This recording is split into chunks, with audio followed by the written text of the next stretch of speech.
Hi, I'm Dr. Tim Clinton. Thank you so much for listening today to Family Talk, a radio production of the Dr. James Dobson Family Institute. I wanted to take a moment to tell you a little bit about our growing ministry here. This new institute is continuing Dr. Dobson's life work by fighting for marriages and families. It's no secret that our Christian values are under attack, and we must stand up for righteousness and biblical truth unashamedly. We believe this new institute is doing just that. Aside from our Family Talk broadcast, there are 3 other divisions through which we're continuing this legacy of work. The first one is our educational partnerships with colleges and universities to encourage the next generation. Secondly is the Dobson Policy Center. It keeps you informed on how the political arena influences the family. And lastly is our online collection of all of Dr. Dobson's work in the Dobson Digital Library. We're excited here at JDFI for this expansion. We hope you'll partner with us. Thanks for standing with us, and thanks for being a friend of the family. Today on Family Talk. Well, welcome everyone to Family Talk, which is a division of the James Dobson Family Institute. If you just stumbled onto our program today, perhaps you were driving down the freeway and you hear a voice that you may or may not recognize, I hope that you will find what we're going to talk about useful and interesting. We talk every day about the details and challenges of family life. And I've been here doing this one way or another for 42 years, and there are very few topics that we haven't dealt with at one time or another. Today we're going to talk to a wonderful lady here for the second time. We're talking about Cathe Laurie, who has devoted her life to her own family and also to Christian women. She has been married to Pastor Greg Laurie for 45 years. 40 years ago, they founded the Harvest Fellowship Church in Riverside, California, and they reach tens of thousands of people every week. It's really incredible what their outreach is. They're heard and seen every week in California on 6 campuses by satellite, and then around the country. I know they're on the Trinity Christian broadcast, TBN. Cathe has authored 2 books, one entitled Happily Ever After. You can guess what that's about, and a newer book called As I See It. We're going to talk about that today. But I've been reading this book, and although it's primarily for women, it really presents many aspects of Christian family life, and I think men will enjoy it too. Cathe helped found the Harvest Women's Ministry, and she served as its director for more than 4 decades. And she and Greg have 2 children, one of them's in heaven, and 5 grandchildren. Cathe, how do you get it all done? I think of it as like jumping hurdles. You're running a race and you just face the hurdle in front of you and you pray for grace and you somehow find the strength. The Lord supplies what you need when you need it, doesn't He? He does. You still enjoy being a wife and mother? And grandmother? The joy of my 45 years being Greg's wife, being mom to Christopher and Jonathan, and now the grandmother of the 5 little ones we have, and we're very close to them. We see them every week as much as we can. It's Greg's hobby. He says he doesn't really have a hobby. He just has his grandkids. Well, he's got a lot more on his plate than that. It's incredible. You have an event called a crusade, the Harvest Crusade. We do the SoCal Harvest Crusade every year in August at Anaheim Stadium. And that's where the Angels play. That's right, yes. Is that right? Mm-hmm. And we're actually celebrating our 30th anniversary of doing this in Anaheim at that Crusade Stadium. It's amazing. Well, what I remember, too, is that a couple of years ago, you held one of those crusades at the AT&T Stadium in Dallas, which is where the Cowboys play. and there are 80,000 seats in that, and they couldn't get in. There was every seat was taken, and there were, I think, 15, 20,000 people outside. Does this shock you looking back? And here you have, in some cases, 100,000 people who want to hear what Greg has to say. The Lord's got his hands on you all. We have seen God's faithfulness for those 45 years. And the man I married 45 years ago was sort of an embryonic version of the guy he is today. But his commitment to the Word of God and to his family has never wavered. It has held him fast, and we're excited to see what the Lord's going to be doing in our future as well. Greg's just going strong, and it's just a blessing.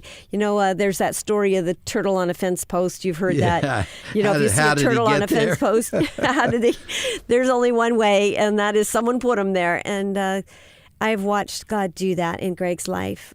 Every year, God's faithfulness. It has surprised us both. We're so thankful for what he's done, and we're looking forward to what he's going to be doing in the future. Well, I've watched him too, and I'm very proud of him. I love this man. You love him too, don't you? I sure do. I sure do. More and more. Love has changed over the years. It's grown deeper. I'm not the 16-year-old, and he's not the 19-year-old we were when we first met. But we both have the same love for the Lord, and our love has grown deeper. It's wonderful. Shirley and I have been married for 58 years, so we got you by a few, and it does get better. It's amazing. Yeah. I'm just loving this time of my life with her. There's nothing I'd rather be doing than being at home on a weekend with nobody there. Just the two of us. She's working on her stuff. I'm working on mine, but just cooking together and being together. How could that be after 58 years that we still enjoy each other's company? Marriage can be like a garden. And when you first get married, you're actually planting the seeds that you're going to reap the fruit of in years to come. So as beautiful and as lovely as it is to plant a garden that first year, second year, but those fruit trees that you plant, those seeds that you plant in years to come, you're going to be reaping the results of and the fruit of that. And we feel like we're just now beginning to see the meaning of marriage. That's how deep and rich it is. 45 years. And we can look back to what love was when we first met each other and when we were first married. But every stage has grown deeper and richer, and I think that's God's plan for us. Yeah, you know, I love people. I enjoy being around them. But I'm telling you, after 58 years, I still find Shirley interesting. I still enjoy talking to her. Isn't that amazing that what God does there? Yes, I think that when you commit yourself in marriage, that God is able to bring new things all the time, new ways in which to show and express your love to one another. And marriage is not about finding oneself. It's about losing oneself, sowing into the life of another person, what it means to love sacrificially. And if we look at the creator of the universe and the complete satisfaction and joy within the Trinity, the Father, the Son, and the Holy Spirit, and Jesus demonstrated what God's love is like, and it's a love that sacrifices. It's a love that goes the distance. It's a love that grows deeper, and a love that has purpose. And in our marriages, hopefully we are a reflection of that love. I want to do something I don't often do. I'm not a great reader, but I am going to read something that you wrote. It's in your book, as I see it, and this is the dedication. Usually authors write dedications that are 3 or 4 lines long, you know, and they're pithy or what have you. But yours is a little longer, and this is what you wrote to Greg on your anniversary. I think this is really special. This year marks the 39th year that I've been your friend, wife, lover, co-laborer in ministry, walking partner, etc., etc. 39. Who knew the funny, joyful, exciting, and at times terrifying ride that life would take us on when I said I'd marry you? But then our idea of an exotic honeymoon to which we both agreed was Disneyland's Enchanted Tiki Room and the ride on the Matterhorn. That's what you call a honeymoon, is that right? You have to remember, I was 17 when we were engaged, so my expectations weren't all that high. Cathe, you were just teenagers, and yet you were making this lifetime commitment. But it does look like all those expectations have been fulfilled. Let me continue quoting you as you wrote to Greg.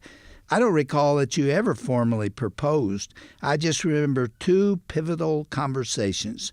One was driving home from Idlewild Camp in your broken-down Corvair. I also had a broken-down car, so I know what that was like. Continuing, I must have been 15 and you 18. You said something like, well, I guess we're boyfriend and girlfriend now. But there's one thing I want you to know. If you ever get between me and my relationship with the Lord, it will be over, okay? Dr. Dobson, I loved it. I loved the fact that he loved Jesus more than he loved me. Gave me a great sense of security. I thought, this is the man that I can follow. What is really neat is for those of us who know his background, he grew up in a very, very troubled family. He had no idea who Jesus Christ was, and the Lord got a hold of him. He was a druggie. He really had a difficult childhood and early adolescence itself. But boy, when he fell for the Lord, he fell 100%. Exactly. And that's where he learned his standard and model for marriage was from the scriptures, not from his mother, who had been married 7 times. Well, you said here you were ever the romantic. Believe it or not, I was so happy to hear you say what I just read. I was sick of guys who were wishy-washy. Did you run into some of those kind of guys? Mm-hmm. Then, of course, there was your official marriage proposal. After breaking up and getting back together 3 times, it went something like this. So I guess we ought to make plans to tell your mom and dad that we want to get married, all right? Oh, sure. They were thrilled about that. They always wanted me to marry a guy without a steady paycheck and looked like Redbeard the pirate. Anyway, is that the way he looked? Yes, he did. Yeah, he had shoulder-length hair and a red beard that was long. I thought it was great. I mean, you have to remember the times in which we were growing up. Those hippies were pretty cool, I thought. Continuing, I love you for 100 reasons and more. I never wondered if you loved me. You make me laugh, and when you couldn't, you still kept trying. You're generous. I've often thought when balancing the checkbook that you were too generous.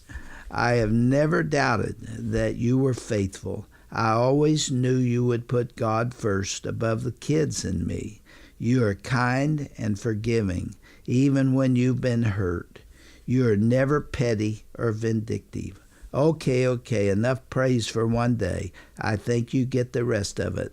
I love you with all my heart, more today than ever.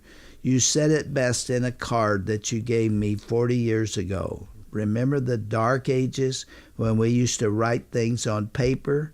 Nothing is better for me than that. Cathe, that's wonderful. That is beautiful. I know why you put it as the beginning of your book. He's my greatest encourager, and he is the stable force apart from the Lord in my life. This book wouldn't be in print if it weren't for Greg encouraging me and telling me I could do this and almost forcing me to do this. This would not be here if it weren't for him. All right. I want to turn a corner. You have led this, it's not a Bible study, but it's a women's fellowship, right? It's even more than it is a Bible study, but there are so many facets, and we call it the Virtue Women's Ministry, which incorporates a weekly Bible study, very similar to Bible Study Fellowship or Community Bible Study. We go through books of the Bible. There's a homework aspect to it. There's a small group discussion aspect to it. There's a teaching aspect to it.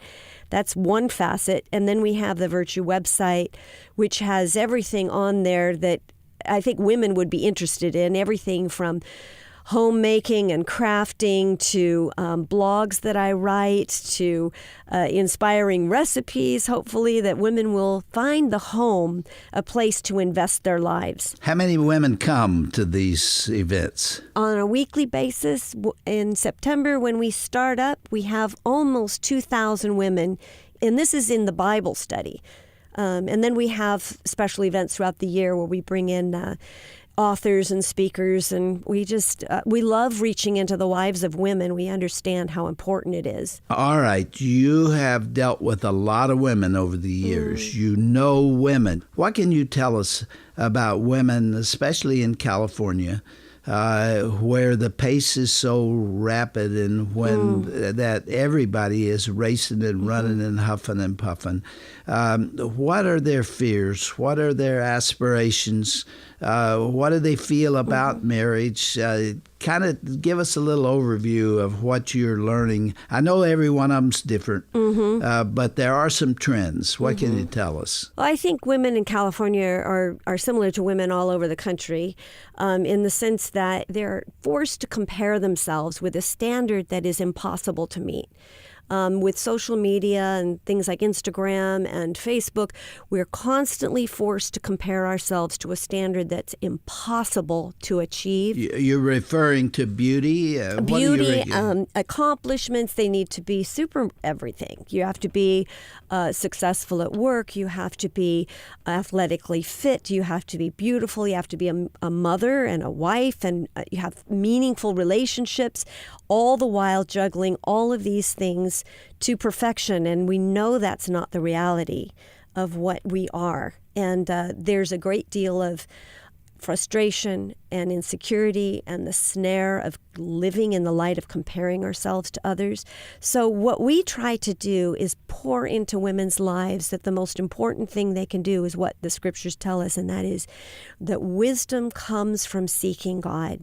That wisdom that we need to live our lives, to be who it is that God has called us to be, we find in the pages of His book. So the centerpiece of my ministry is to put women in touch with the God who loves them.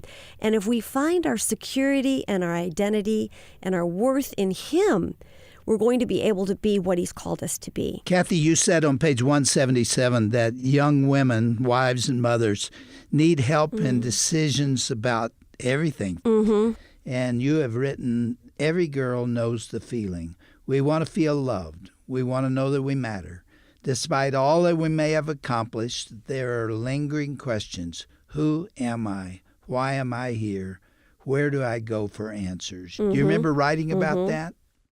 Absolutely. If you read Instagram or you even read popular Christian books today, Dr. Dobson, we're being told over and over again, you are significant, you are loved, God is there, He loves you no matter what you've done.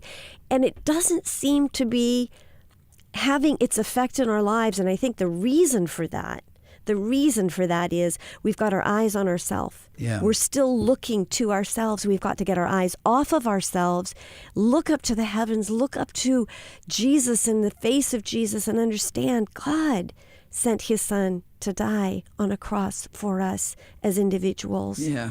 He loves us that much. Now, we as women, how can we find that kind of security if we aren't looking to the one who holds us secure? Because this is not a safe world we live in. We live in a fallen world, and there's so many things that can come at us that can destroy that image.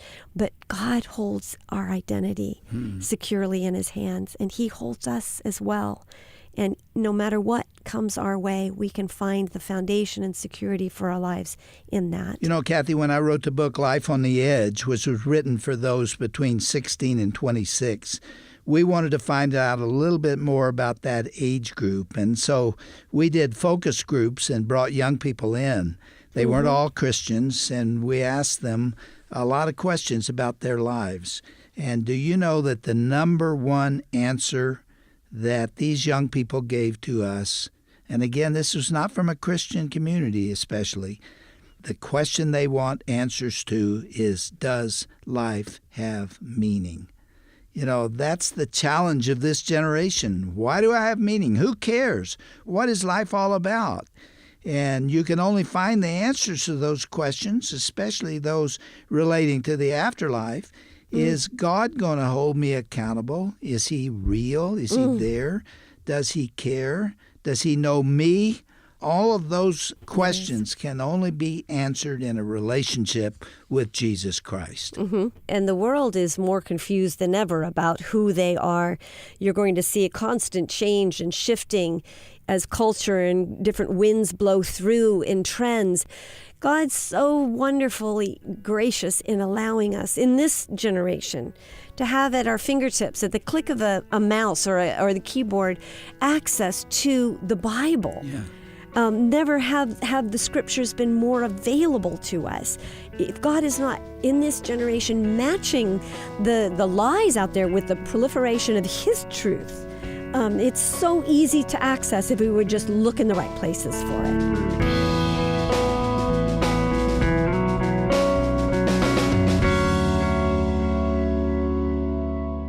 This is Roger Marsh, and an encouraging reminder to end today's broadcast here on Family Talk. The truth of the Bible is relatable to whatever we're facing and applicable to our deepest questions. Spend time today in God's Word for direction and purpose in your life. Now, you've been listening to an insightful conversation between Dr. James Dobson and author Cathe Laurie. Go to our broadcast page at drjamesdobson.org for options on how you can get a copy of Cathe's book, As I See It. On our site, you'll also find information about Cathe's blog and the Thriving Women's Ministry at Harvest. Find that information and more by visiting drjamesdobson.org and then click onto the Broadcast tab at the top of the page.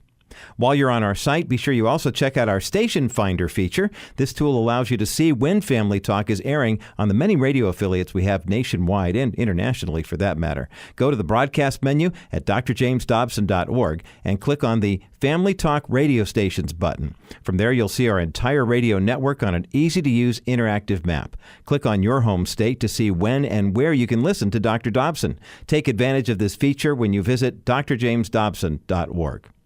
Are you looking for resources that provide encouragement and guidance for your family? Well, then be sure to sign up for Dr. Dobson's valuable monthly newsletter. These are personal thoughts from Dr. Dobson on many tough issues that you might be facing. We want you to have this resource, so there's no obligation on your part. Simply take some time right now to call and sign up for Dr. Dobson's newsletter when you dial 877-732-6825. A member of our team will be happy to help you. Again, that number is 877-732-6825. Thanks so much for tuning in today and for your faithful support of this ministry. The Dobson Family Institute is entirely supported by listeners just like you. Your generosity allows us to continue fighting for the family, righteousness in the culture, and also for the preborn. Learn how you can partner with us by going to drjamesdobson.org or by calling 877-732-6825. That's 877-732-6825. Be sure to join us again next time for part 2 of Dr. Dobson's conversation with author Cathe Laurie. She'll be opening up about the sudden death of her son and how God comforted her whole family during that trying time. Cathe also talks about her responsibilities as a pastor's wife and her heart for evangelism. You will not want to miss this thought-provoking conversation next time right here on Family Talk. I'm Roger Marsh. Thanks so much for listening.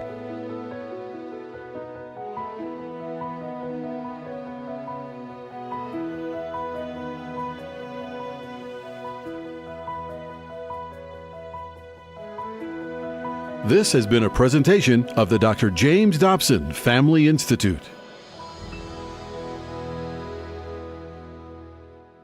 Hi, everyone. This is Dr. Tim Clinton, Executive Director at the Dobson Family Institute, wanting to remind you that our ministry is listener-supported. Your contributions allow us to continue the fight for families everywhere. You can partner with us by going to drjamesdobson.org. That's drjamesdobson.org. Or call us toll-free at 877-732-6825. That number again, 877-732-6825. This world needs a serious transformation of the heart. Your gift can help make a difference. Stand with us and fight for righteousness and culture. If your marriage seems to have lost the old spark lately, maybe it's time to make a few changes. Here's Dr. James Dobson, for Family Talk. You know, over the years, I've watched many happily married couples become bored and dissatisfied with each other simply because they forgot to take time out for fun. Without it, the never-ending responsibilities of adult life can become oppressive and deadening to a marriage. But to let it continue is to sacrifice something precious in your relationship. You can prevent that from happening by making a conscious effort to put 4 simple ingredients back into your lives. First, make a date with your spouse this week and leave the children at home. Now, I'm not talking about an expensive night out on the town necessarily. The point is just to get away for a short while and get to know each other again. Next, take time out for surprises, a note tucked in a briefcase, or a phone call to say, "I'm thinking of you." Third, reserve some of your time and energy for a meaningful sexual relationship. Fatigue and overcommitment are destroyers of erotic behavior, even among people who love and care for one another. And finally, try to remember that the most successful marriages are those where the husband and wife respect each other and communicate that respect every day that they're together. Hear more at drjamesdobson.org.